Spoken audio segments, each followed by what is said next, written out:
Older kids who disowned me over a decade ago. Wants to reconnect, but I moved on already. I married young, fresh out of high school, swept up by what felt like true love. We were young, impulsive, and ready to take on the world together. By the time I was 25, we had 3 kids, Jason, Emily, and little Sarah. We built a life that on the surface looked picture perfect, but underneath, the cracks were starting to show, exacerbated by hidden resentments and my then wife's growing distance. When our oldest Jason was 10, my wife started having an affair. The unraveling of our marriage was swift and brutal, culminating in a separation that left deep scars, especially since we decided to keep the real reason hidden from the kids. They didn't know why we divorced, only that soon after, their mother and I lived separate lives. This secrecy bred resentment, and as the years passed, it seemed they blamed me exclusively. The relationship with my kids deteriorated as they grew older. Each birthday, each holiday, felt more strained than the last. I watched helplessly as the distance grew, feeling more like a wallet than a father. Whenever I reached out, tried to explain or show affection, it was met with cold indifference or outright hostility, often encouraged by their mother's subtle insinuations about my character and intentions. Then came the lowest point of my life, an overdose attempt that landed me in the hospital. It was a wake-up call, a realization of how far I had fallen. My boss, a steadfast friend, offered me a lifeline, a job across the country. Desperate for a change, I took it. It was a chance to escape, to build something new without the shadows of my past constantly hovering over me. In this new city, life slowly began to piece itself back together. I met Anna, a woman with a gentle strength that seemed to see right through the facade I had built around my old wounds. She was patient, loving, and most importantly, she offered a new perspective on life, one rooted in understanding and recovery. With her help, I battled out of the severe depression that had gripped me for years. 10 years passed in this new life, and I was happy, genuinely happy. Anna and I had 2 wonderful children, and I had all but severed ties with my past, including telling my mother to stop updating me about my estranged children. However, the facade of this newly found peace was shattered when I received an unexpected invitation to my middle daughter Emily's wedding. The invite, surprisingly forwarded by my mother despite my requests, sent me spiraling. I didn't attend, couldn't face that part of my past. The decision was painful, laden with what-ifs and could-have-beens. It was a stark reminder of the bridges I had burned and the emotional toll of my decisions. The years continued to roll by, each one distancing me further from my previous life, until one unsuspecting evening, my phone rang. A familiar area code flashed across the screen. Without thinking, I answered, only to hear a voice softly say, "Dad?" Panic seized me, and I blurted out, "Sorry, you must have the wrong number," before hastily hanging up. They tried to call back several times, but I blocked the number, convinced it was Emily, or perhaps Sarah, trying to reach out. The fear of reopening old wounds, of confronting the past I had worked so hard to move beyond, was overwhelming. I found myself shaken, the old anxieties and fears creeping back in. Now, as I recount this tale, I wrestle with mixed emotions. Am I justified in wanting to keep these doors closed, to protect the life I've rebuilt? Or am I simply running from my responsibilities, my past? The thought of facing my children now, after all these years, brings a turmoil that I thought I had long overcome. Am I an a-hole for turning away from them, or is this just a necessary measure to maintain my sanity? This narrative isn't just about the mistakes of the past or the attempts at redemption. It's about the ongoing struggle between duty and self-preservation, the constant balancing act of dealing with consequences that time does not heal. Now for 2 top comments before reading the update. I mean, it sounds that tracks just feed a lot of lies to them, so they thought that it was because you had an affair. But I guess they now know the truth, thus trying to reach out to you, not the a-hole. And if I were you, I would try to talk to them and see what they wanted, so don't be afraid, call them. Talk to them and tell them the truth. This is the way to move on. Email. Then everything is in writing. You can take your time to digest and respond. Not the a-hole. If and only if Opie wants to hear why they called, email is the best. If they want to apologize for how they treated him, they shouldn't expect his answer. Email is the best if talking to them will bring strong flashbacks. Email is the best, but he absolutely doesn't have to talk to them when they were degrading him when Opie did. All of them were adults, and any adults know that there are 2 sides of every story. They were victims of excessive whites, but they became boys and abusers themselves. Driving someone to self-harm takes a lot of effort. He owes nothing to them. He owes the be irresponsible parents and partner to his minor kids and his wife, And if letting them back into his life could cause some mental crises again, it is just irresponsible to let it happen. If one or more of your kids wanted to apologize to you and establish a relationship, would you be open to it? Is there room for healing? If so, is there anyone who could be the go-between on your behalf and see what they wanted? Parental alienation is a form of brainwashing, so their behavior, which you never deserved, would have stemmed from that. Your children also don't deserve this brainwashing. I fully understand why you would not want to open that door again. If one or more of your kids is seeing things more clearly now, the potential for healing could be huge. The choice is yours, and you are not the a-hole, regardless of which choice you make. This is a great perspective. My mother-in-law brainwashed my husband and his sister against their father. They haven't talked to that man in 40 years. He wasn't a father of the year, but he wasn't a monster either. This happened to me with my older son. I miss him. But to him, I'm a monster. Your children are also old enough now to know the truth. Your ex-wife has done the maximum amount of damage that can possibly be done. What are you achieving by protecting her? Tell them and get it off your chest. Then move on.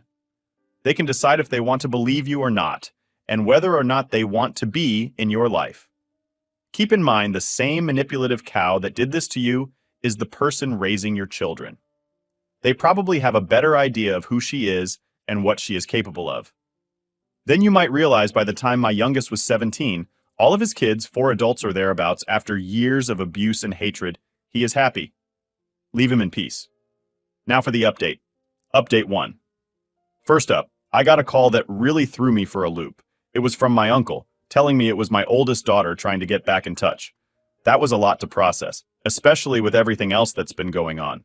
As you can imagine, reading through all your comments and advice has been overwhelming, but also super helpful. I appreciate everyone weighing in with their perspectives. I've taken a significant step for my own mental health. I reached out to my therapist, who thankfully had an opening this Monday. I've already called my boss to take the day off because I really need to focus on this. The plan is to jot down everything I can think of that's been troubling me, and then discuss it all with my therapist. My wife will be there too, to help sort through it all. We're thinking of tackling this via email for now because waiting around for calls just adds to the stress. One of my biggest worries in all this is my kids. I really don't want them to start forming a relationship with someone who might just disappoint them or, worse, hurt them in some way. It's something I need to talk through with my therapist. I want to make sure I handle this delicately and correctly, not just for my sake, but for theirs too. Honestly, that's about it for updates at the moment. I've gained so many different perspectives from all of you, and while it's been incredibly helpful, it's also a bit much to take in all at once. I think this is going to be a slow and careful process. I'm still not even sure why she's trying to get in touch now, after all this time. I did make a temporary decision to edit and block that number, just long enough to tell her I'd send an email address where she can reach me later. Even doing that was tough. My wife actually had to type out the message for me. I noticed some of you were worried I might be using drugs or something, but just to clear up any misunderstandings, the only time I ever took anything was that one desperate moment years ago, trying to cope with everything. And I haven't moved on from our last communication until now, when my youngest is 19 and my oldest is 24, 2 years since we last spoke. I hope that clears up any confusion or concerns you might have had. Thanks again for all the support and advice. I'll keep you updated, but like I said, this is going to be a slow process. I need to take things one step at a time, carefully and thoughtfully, to ensure the best outcome for everyone involved, especially my kids. Now for 2 top comments before reading the update. Comment 1. If one or more of your kids wanted to apologize to you and establish a relationship, would you be open to it? Is there room for healing? If so, is there anyone who could be the go-between on your behalf and see what they wanted? Parental alienation is a form of brainwashing, so their behavior, which you never deserved, could have stemmed from that. Your children also didn't deserve this brainwashing. I fully understand why you would not want to open that door again. If one or more of your kids is seeing things more clearly now, the potential for healing could be huge.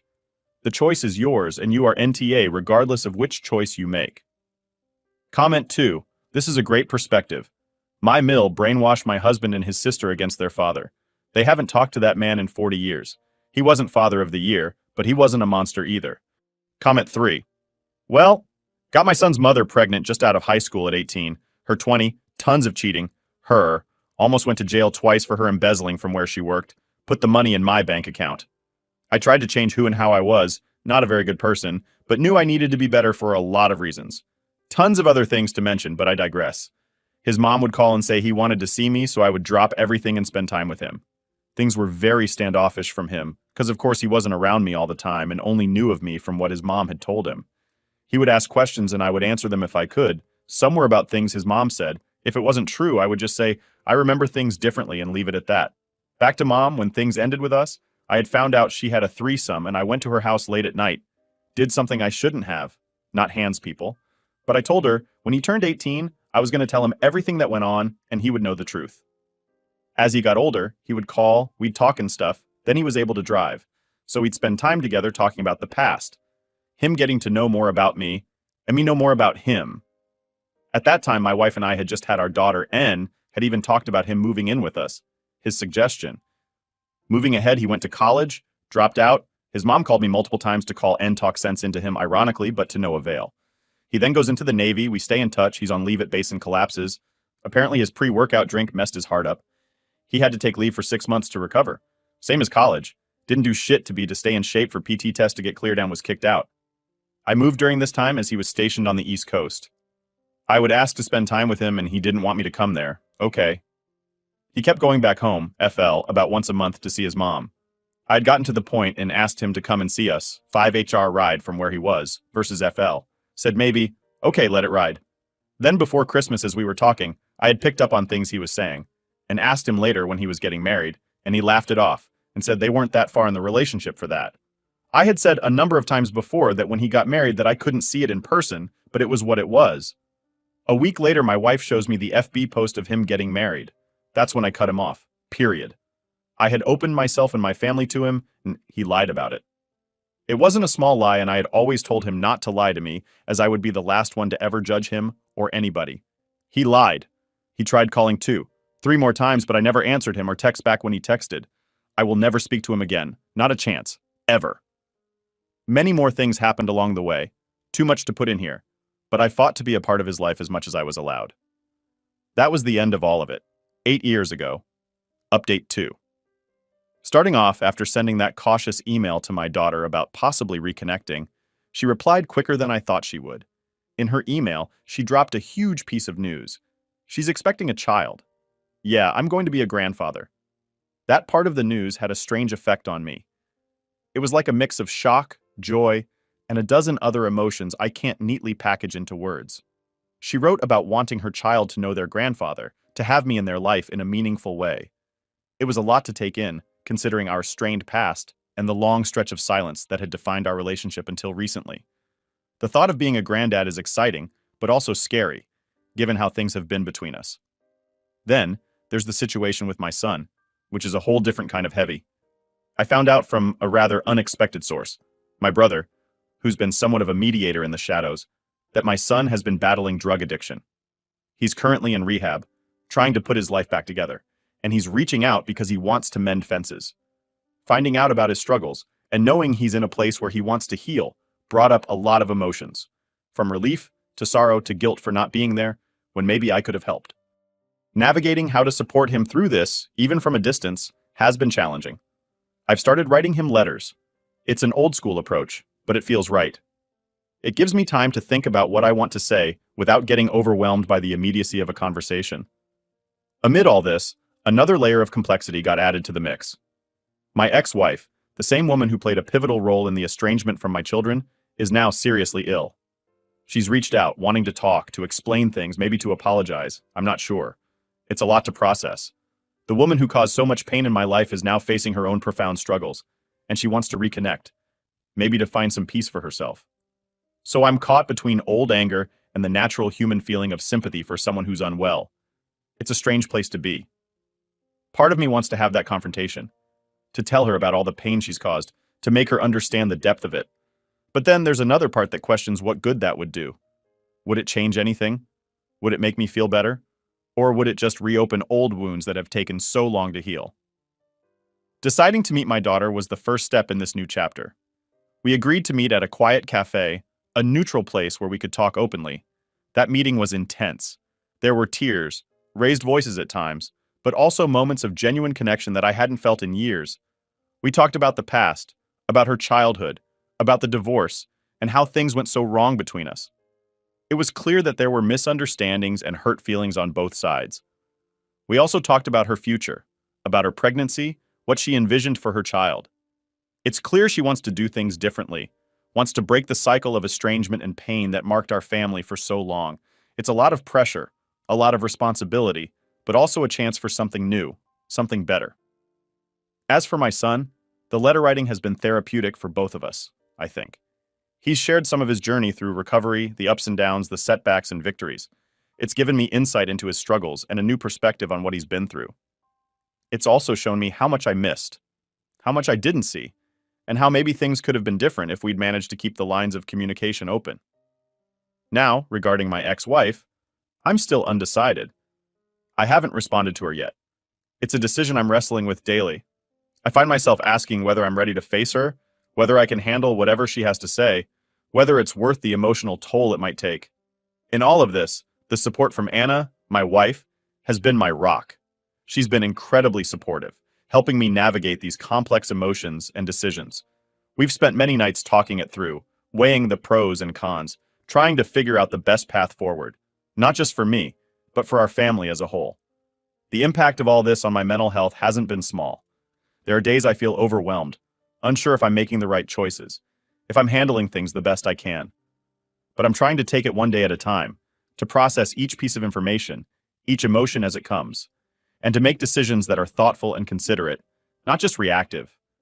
Reflecting on all of this, it's clear that this journey of reconciliation and healing is going to be long and complicated. There are no easy answers, no quick fixes. It's going to require patience, understanding, and a lot of hard conversations.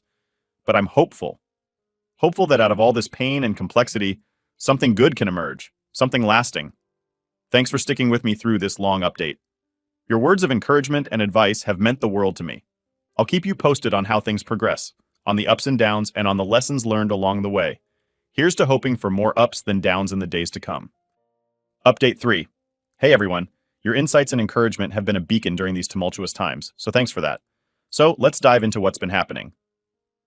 After much internal debate and several sleepless nights, I decided to meet with my ex-wife. It was not a decision I took lightly, considering all the water under the bridge and the storms we've weathered, both separately and together. We met at a quiet cafe, a place neutral enough to not stir too many memories. Seeing her after all these years, visibly weakened by her illness, was a shock to the system. She spoke a lot, mostly apologies, expressing regrets about her past actions and the destructive path she led us down. She tried to explain her reasons, mostly rooted in her own insecurities and failures. I listened more than I talked. A part of me was processing the pain, while another part was oddly detached, trying to find some semblance of understanding in her words. It was an emotionally draining meeting, and I left feeling a mixture of relief and exhaustion. Forgiveness hasn't come fully yet, but I'm on the path to understanding, and maybe that's a start. On a brighter note, the relationship with my daughter has taken a positive turn. She's nearing her due date, and the anticipation of welcoming a new life has somehow brought us closer. We've spent weekends picking out baby stuff, setting up the nursery, and just talking, really talking, about our lives, hopes, and fears. It's been a healing process, repairing old wounds with new memories. This experience has given us a project to focus on together, and it's more than just preparing for a baby. It's about laying down the foundation for a new phase in our relationship. My son's journey has been equally heartening. His completion of the rehab program marked a significant milestone, and the man he's becoming fills me with pride. We've been meeting up regularly, taking it slow, allowing ourselves the space to explore this new dynamic. He's been joining family dinners, and seeing him interact with his siblings has been reassuring. There's an awkwardness, sure, but beneath that, there's a genuine effort on all sides to connect, which is more than I could have hoped for. Anna, my incredible wife, has been nothing short of amazing through all of this. Her support isn't just in the big gestures, but also in the quiet moments when I've needed it most. Her growing relationship with my children from my previous marriage is developing at its own pace. It's cautious, yet there's a mutual respect that I believe can blossom into something meaningful with time.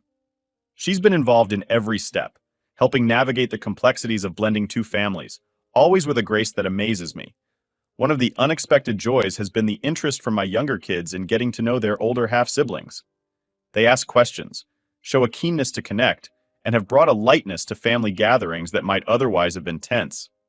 These interactions, though still in their early stages, hold a promise of a blended family that not only coexists, but supports one another. Mentally, I'm in a much better place. Regular therapy has been transformative, providing me not just with coping mechanisms, but also with insights into my own behaviors and fears. Learning to forgive others has been challenging, but learning to forgive myself has been another journey altogether. Each session, each conversation helps peel back layers of guilt and regret, replacing them with something a little more like hope. Looking ahead, there's still a lot of road to travel. Relationships are complex beasts, and they require constant nurturing. The work isn't easy, and there are days when the old fears and doubts creep back in, whispering that it's all going to fall apart again. But then I look at how far we've come, how far I've come, and I find the strength to keep going, to keep trying, to keep building. The excitement of becoming a grandfather is something I'm looking forward to with a mix of joy and nerves. It represents a new chapter, not just for my daughter, but for me as well. It's a chance to experience the joys of young life again, through a lens of wisdom gained from many hard-learned lessons. It's also a reminder of the cycles of life, of how we get chances for redemption in ways we might not expect. In this update, I wanted to convey not just the changes and challenges, but also the quiet victories and the soft moments of realization that come unexpectedly. Whether it's a smile across the dinner table or a successful conversation that ends with a hug instead of a hurried goodbye, these are the moments that stitch the fabric of our newly reconstructed family tighter together. Thanks for walking this path with me, for your stories and advice, for your tough questions and kind words. I'll keep sharing as this journey unfolds, through the ups and downs, the setbacks and successes. Here's to more ups than downs, to more healing than hurt, and to finding peace in the chaos of change. Cheers to what comes next, and may it bring more light than shadows. Last update. First things first, I became a grandfather. My daughter gave birth to a beautiful baby girl a few weeks ago, and I was there in the hospital, holding her hand through it all. It was an incredibly emotional experience, seeing new life come into the world and knowing this little one is part of my family.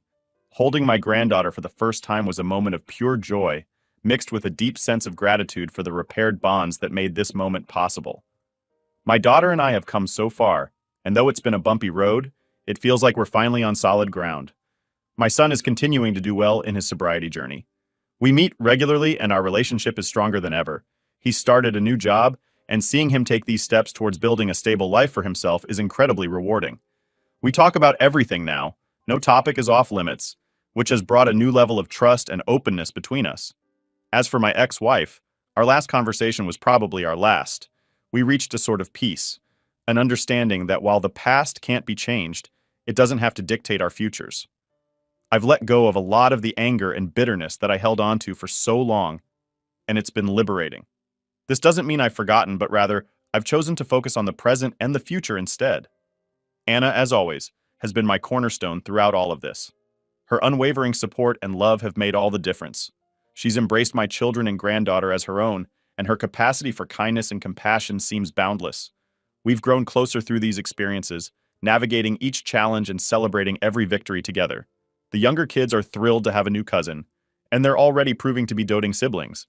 Integrating my family has had its challenges, but these moments of joy and unity remind me why it's been worth all the effort. In terms of personal growth, this journey has taught me more about myself than I ever expected. I've learned the true value of forgiveness, the strength required to rebuild trust, and the power of letting go of past hurts. Therapy has been a crucial part of this process, giving me the tools to deal with my emotions healthily and constructively. Looking back, if someone told me a few years ago that I would be where I am now, I would have been skeptical, to say the least. But life has a way of surprising us, of throwing us into the deep end and giving us the chance to swim. I've learned that it's not just about surviving the storm, but also about learning how to dance in the rain, to embrace each challenge and find the lessons it holds. As I close this chapter, I'm not just saying goodbye to the past, but also looking forward to the future with a hopeful heart. I plan to spend more time with my family, to cherish every moment with my granddaughter, and to continue building those bonds that we've worked so hard to strengthen. Thank you all for your support, your advice, and your kind words throughout this journey. Your comments have been a source of comfort and wisdom, helping guide me through some of the toughest times. While this is my last update, I'm excited about what's next, and I'm ready to embrace whatever comes with open arms. Here's to new beginnings, to family, to love, and to life. May we all find peace and happiness on our paths. Cheers to the road ahead, and thank you from the bottom of my heart for being a part of my journey.